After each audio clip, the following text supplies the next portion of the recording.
ఎందుకంటే భాగవతం అంటుంది అగ్రహణానుబంధమైనది ఈ సంసారం అనేది.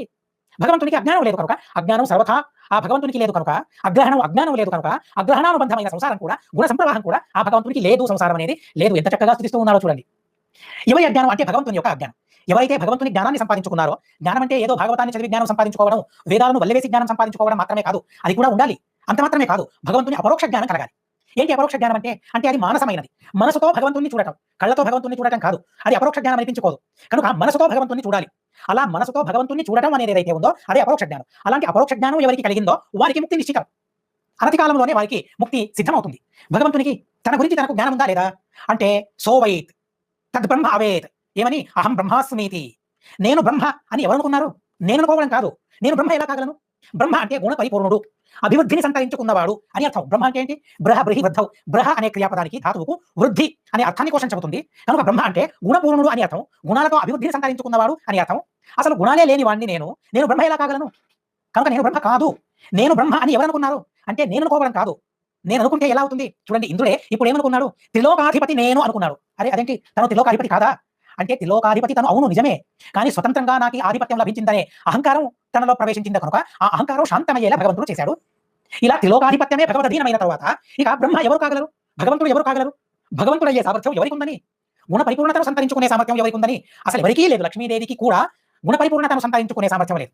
లక్ష్మీదేవి కూడా దేశతః కాలతశ్చైవ సమా. భగవంతుడు ఎంత ప్రదేశంలో ఉన్నాడో, ఎంత కాలంలో ఉన్నాడో, లక్ష్మీదేవి కూడా ఆ కాలంలో ఆ దేశంలో ఉంది.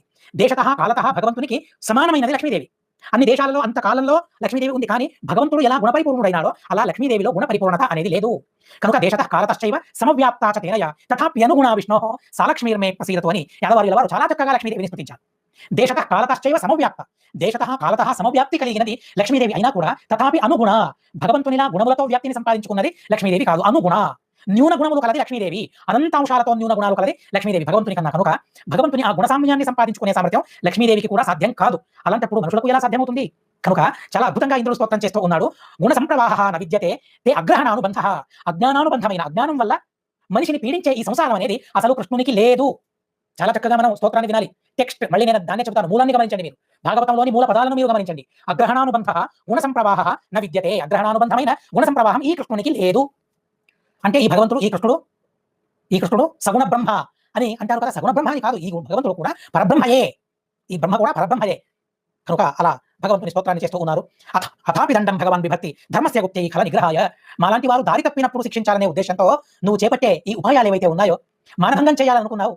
విచిత్రమైన ప్రేమతో నన్ను బంధించలేదు, కానీ నాకు ఏం చేస్తే హితం కలుగుతుందని ఆలోచించి నా మానభంగం చేయడానికి కూడా నువ్వు సిద్ధమయ్యావు. ఇది నిజమైన ప్రేమ. ఇది గుడ్డి ప్రేమ అని మనం అంటాం. తల్లిదండ్రులమైన మనకు దాని గురించి అనుభవం ఉంది. మనం మన పిల్లలను ఎలా పెంచుతామంటే గుడ్డి ప్రేమతో మనం మన పిల్లల్ని పెంచుతాం. కానీ వారి హితాన్ని మనం గమనించాం. తనక్కడే వెళితే ఏమవుతుందో ఏమో అనే భయం. కనుక తనొక్కడిని వెళ్ళనీయం మనం ఎవరు కూడా. తోడుగా ఎవరినో పంపుతాం మనం. నేను వెళతాను, లేక తోడుగా మరొకరిని పంపుతాను నేను. ఎందుకని? భయం. దీన్ని గుడ్డి ప్రేమ అనరా? వెళ్ళడానికి వదలాలి, వదిలిపెట్టాలి, ధైర్యం తనకు రావాలి, తనలో ఉండాలి. కానీ గుడ్డి ప్రేమతో మనిషి ఏం చేస్తాడు? తన పిల్లలను ఎదగడానికి కూడా తను వదలడు. పిల్లలు ఎదగాలంటే వారిపైన గుడ్డి ప్రేమను చూపితే ఎలా? నిజమైన ప్రేమను చూపాలి. ఎలా? కృష్ణునిలా నిజమైన ప్రేమను చూపాలి. తప్పు చేసినప్పుడు దండించాలి, ఒప్పు చేసినప్పుడు స్తుతించాలి, గౌరవించాలి, వారిని సన్మానించాలి. సన్మానించడం అంటే ఏదో పెద్ద సభ చేసి సన్మానించడం అని కాదు. సన్మానించడం అంటే వారిని ప్రేమతో మాట్లాడటం, వారితో ఇదే వారిని సన్మానించడం. నమస్కరించడం అని కాదు. చిన్న పిల్లలను గౌరవించడం అంటే ప్రేమతో నిండు పేరుతో వారిని పిలిస్తే అది వారిని గౌరవించినట్లు. రామచంద్ర అని పేరును పెట్టాం. అలా నిండైన పేరును మనం పిలిస్తే, రామచంద్ర అని పిలిస్తే తనకి ఎంత ఆనందం కలుగుతుంది. అనకూడదు, కానీ అనరాదు అనే దాన్ని చూపించడానికి నేను అంటూ ఉన్నానే తప్ప అనకూడదు. అలా రామ్య అని మనం అంటాం. అలా అనొచ్చా? అనకూడదు. ఇలా అన్నందుకు కూడా పాపం వస్తుంది. కానీ ఎలా అనకూడదు అనే దాన్ని కూడా చూపించాలి అనే ఉద్దేశంతో నేను ఇలా పలికాను.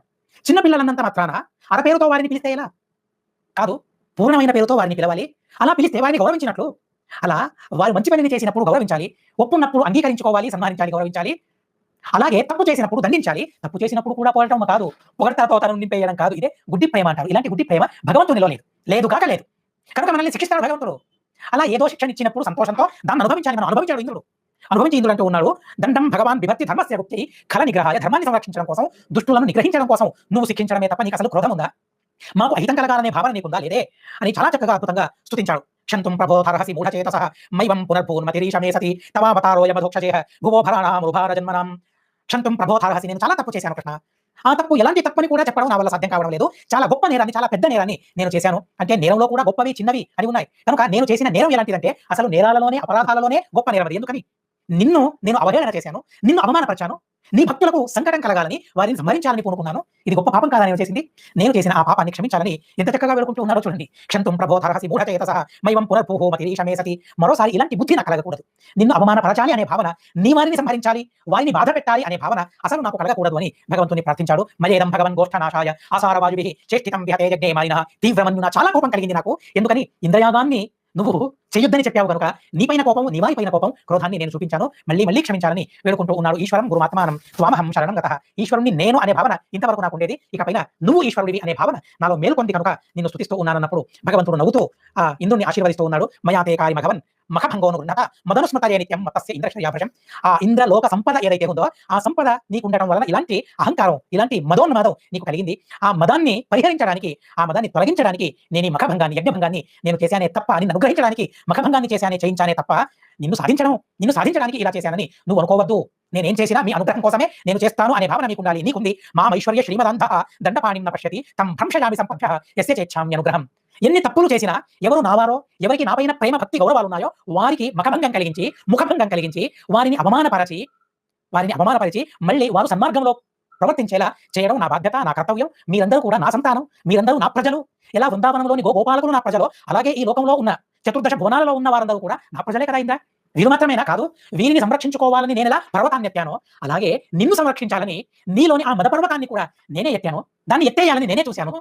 చూడండి, 2 పర్వతాలను తనెత్తాడు. మనకు కనిపిస్తూ ఉంది ఆ పర్వతాన్ని, గోవర్ధన పర్వతాన్ని ఎత్తింది మాత్రమే మాకు కనిపించింది. కానీ అంతకన్నా బరువైనది, గోవర్ధన పర్వతం కన్నా బరువైనది అదేది అంటే మదం అనే పర్వతం. ఆ మదం అనే పర్వతాన్ని ఎత్తినప్పుడే దాని క్రింద సంతోషంగా ఇంద్రుడు ఉంటాడు. కానీ ఆ మద పర్వతం పైన పడినప్పుడు ఎలా ఇంద్రుడు సుఖంగా ఉండగలరు చెప్పండి?